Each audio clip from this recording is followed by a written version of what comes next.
Pencemaran lingkungan adalah masuk atau dimasukkannya makhluk hidup, zat, energi, dan komponen lain ke dalam lingkungan. Pencemaran lingkungan dibagi menjadi tiga, yaitu pencemaran air, pencemaran tanah, pencemaran udara. Pencemaran air. Pencemaran air terjadi di hulu sungai, danau, dan juga lautan. Sumber pencemaran air berasal dari sampah rumah tangga dan limbah pabrik. Dampak pencemaran air yaitu 1. Bisa mengakibatkan datangnya banjir. Sumber air lama-kelamaan menjadi berkurang. 3. Mengakibatkan tanah longsor. Pencegahan pencemaran air.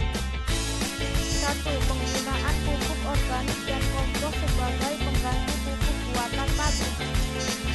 2. Jangan membuang limbah rumah tangga di sungai atau danau. 3. Hindari penggunaan racun dan bahan peledak untuk menangkap ikan. Cara melestarikan pencemaran air. 1.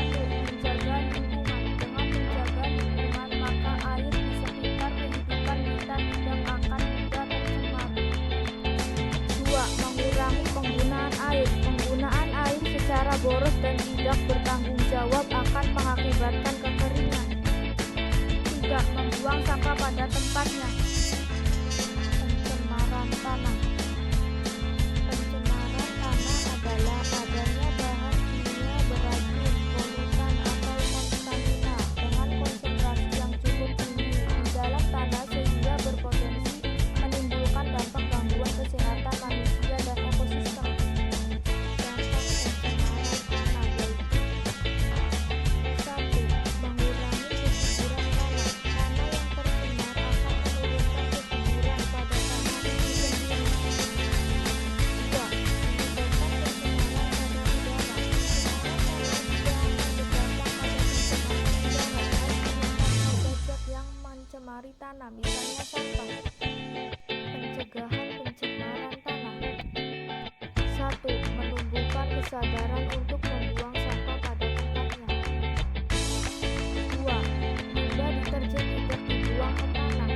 Cara melestarikan pencemaran tanah. Tanaman kembali atau reboisasi pertumbuhan lapisan. Pencemaran udara. Pencemaran udara adalah suatu kondisi di mana kehadiran satu atau lebih substansi kimia, fisika, atau biologi di atmosfer dalam jumlah yang membahayakan. Dampak pencemaran udara dibagi menjadi tiga, yaitu 1. Dampak sosial. Akibat pencemaran udara, orang-orang tidak dapat menikmati udara sehat. 2. Dampak pada pendidikan. Dampak pencemaran udara dapat mempengaruhi tingkat belajar pada siswa. 3. Dampak terhadap pertanian. Kurangnya lahan hijau tempat pohon melakukan fotosintesis karena dapat mengganggu pertumbuhan pohon. Pencegahan pencemaran udara yaitu 1.